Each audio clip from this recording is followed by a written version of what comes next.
No vídeo de hoje a gente vai conversar por que os fundos imobiliários estão despencando, mesmo com a queda da Selic que já aconteceu, por que os fundos imobiliários estão despencando no mercado. Então fica até o final desse vídeo que é muito importante, você vai entender a dinâmica, por que eles estão caindo, isso vai te ajudar a você entender mais esse momento e aproveitar mais oportunidades em fundos imobiliários. Então se você gostar desse vídeo, já deixa o seu like aí e se inscreva no canal.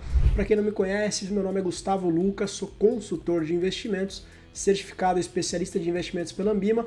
Criei esse canal aqui para te ajudar a investir da melhor forma possível, seja em fundos imobiliários, ações ou qualquer outro tipo de investimento. Então, sem enrolação, bora pro vídeo. Começando aqui dando uma olhada na rentabilidade anual que a gente teve, na rentabilidade do ano que a gente teve no IFIX, nos nossos fundos imobiliários. Se a gente pegar o IFIX, que é o índice de fundos imobiliários, a gente percebe que a gente teve mais de 10% de valorização. O IFIX ele é uma cesta onde ele compõe vários fundos imobiliários, um dos maiores fundos, e a gente consegue perceber que 10% de valorização aqui, sem considerar os dividendos, é uma baita valorização. Porém, se a gente olhar agora aqui nos últimos 5 dias, ou até mesmo no último mês, a gente vê que o IFIX começou a despencar. Ele tem fundos imobiliários ali que são relevantes, com peso maior, e outros fundos que são com peso menor. E o que a gente vai discutir hoje é sobre isso. Por que os fundos começaram a cair? E quando eu falo de fundos imobiliários cair, eu não estou dizendo de fundos que caíram por problemas mesmo do fundo. Como, por exemplo, aqui, se a gente olhar no site do Investidor 10, a gente consegue ver aqui as maiores quedas de fundos imobiliários, VSLH11, HCTR11, DEVA11, esses 3 fundos imobiliários aqui,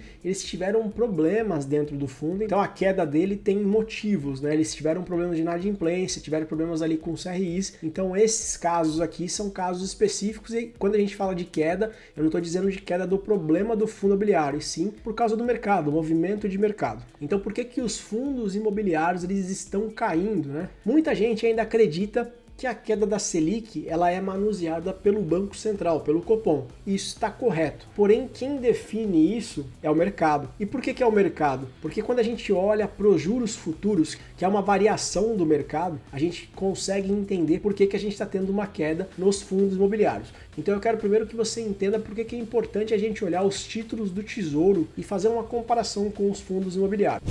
Por que alguém vai querer investir em um fundo imobiliário que esteja pagando a mesma taxa de um título do Tesouro? Não existe. Ninguém vai querer investir num fundo imobiliário que paga exatamente a mesma taxa de um título do Tesouro, porque o risco do Tesouro é muito menor do que um fundo imobiliário. Então, por isso, os fundos imobiliários eles precisam, né? Não só fundos imobiliários, como ações também, né? Por eles serem mais arriscados, eles também precisam entregar um prêmio maior. Então, a gente consegue basear aqui, por exemplo, com o título do Tesouro IPCA mais 2035. Sempre olhando ali 12, 13 anos para frente, a gente vê que hoje a taxa está em IPCA mais 5,77%. Então é importante você entender que quando a gente tem um juros futuros subindo, significa que a gente vai ter um aumento dessas taxas do Tesouro Direto. Então com o aumento dessas taxas, os fundos imobiliários eles começam a ser menos atrativos, exatamente por causa do risco que a gente falou. Ninguém vai querer investir num fundo imobiliário que esteja pagando ali uma rentabilidade igual a um tesouro, né? A um título do Tesouro. Então quando a gente tem um aumento dos juros futuros, que a gente vai ver ali como que a gente enxerga esse aumento, a gente tende a ver ali os fundos imobiliários, as cotas dos fundos imobiliários caírem. Então se a gente pegar o gráfico do Tesouro IPCA mais 2035, aqui mesmo no site do Tesouro, ó, a gente consegue ver que aqui no mês 7, aqui no dia 31, a gente estava com a taxa de 5,22. Então esse Tesouro IPCA mais 2035, ele estava pagando o IPCA mais 5,22. Olha o que foi acontecendo com a curva. Ela foi aumentando, ela foi crescendo. Então já chegou a bater 5,83, chegou a bater agora em 25/10, 5,86 e agora a gente está com uma queda de novo. Então isso mostra pra gente que quando a gente tem a curva de juros aí subindo, quando a gente vê essa curva aqui, como exemplo aqui do Tesouro IPCA mais 2035 subindo,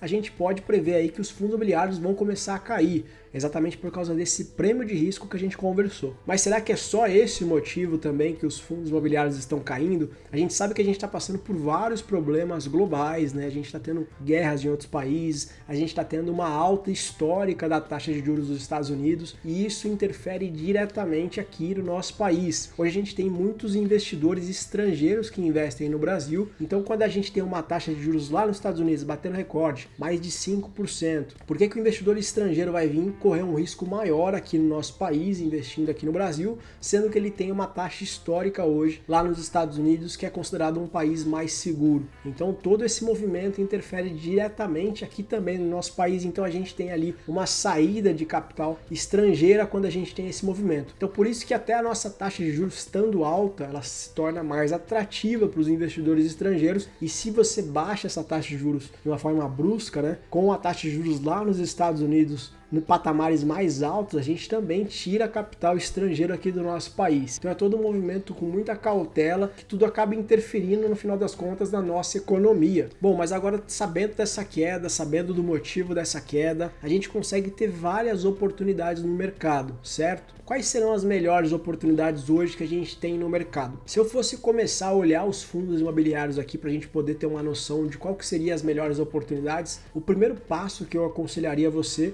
é primeiro olhar a sua estratégia, a sua alocação. Se você hoje tem uma estratégia ali de fundos de papéis e fundos de tijolos, dá uma olhada nas suas caixinhas. O que você mais precisaria hoje aportar? Papel ou tijolo? Por que eu estou te dizendo isso? Porque é muito importante você ter essa estratégia, ter essa alocação, ter esse percentual bem definido e seguir a risca, porque isso vai te dar segurança. Não vai deixar você investir mais do que você deveria, talvez assumir um risco maior em outros ativos, porque você tem ali tudo bem estruturado. Então, o primeiro passo que eu aconselharia você é olhar o que você precisaria hoje aportar. Você precisa aportar hoje a caixinha ali dos fundos de papéis ou a caixinha dos fundos de tijolos. Começaria por aí. O segundo passo, eu usaria um site de pesquisa aqui, como por exemplo o Investidor 10. A gente olharia os fundos com o maior valor patrimonial. E olha só como que a gente tem bastante fundos imobiliários aqui, ó, com o P sobre o VP abaixo de 1 e fundos que são grandes, fundos que são interessantes da gente estudar. Então a gente tem bastante fundo aqui, ó, que está acima, mas a gente tem muitos fundos que estão abaixo do seu valor patrimonial. Isso não significa que você vai comprar esses fundos porque eles estão abaixo do valor patrimonial, mas isso é um indicativo muito importante que faz com que você olhe um pouquinho mais para esses fundos, né? E aí você vai olhar qual que seria o melhor para você, se são fundos de papéis ou fundos de tijolos, e entender também por que esses fundos estão descontados, né? Lembrando que essa queda que aconteceu, ela é uma queda geral, porém tem fundos que estão mais descontados, que não necessariamente é por causa dessa queda, pode ter um problema como a gente viu no início do vídeo. Então é muito importante você fazer uma análise bem estruturada ali desses fundos imobiliários antes de você, lógico, colocar na sua carteira. Então você consegue perceber que hoje a gente tem ali uma gama muito grande de fundos imobiliários que são grandes no mercado, que estão abaixo do valor patrimonial. Então isso é um bom indicativo. Então hoje a gente tem muitas oportunidades nos fundos imobiliários. E se você olhar com calma hoje, pensando no longo prazo, na sua aposentadoria, eu tenho certeza que você vai fazer muitos bons negócios aí e cada vez mais acumular mais cotas para receber mais dividendos e fazer aquela bola de neve que a gente já sabe. Bom, o vídeo de hoje era esse. Agora eu quero que você comenta aqui embaixo. Você gostou desse vídeo? Você gostou desse tema de vídeo?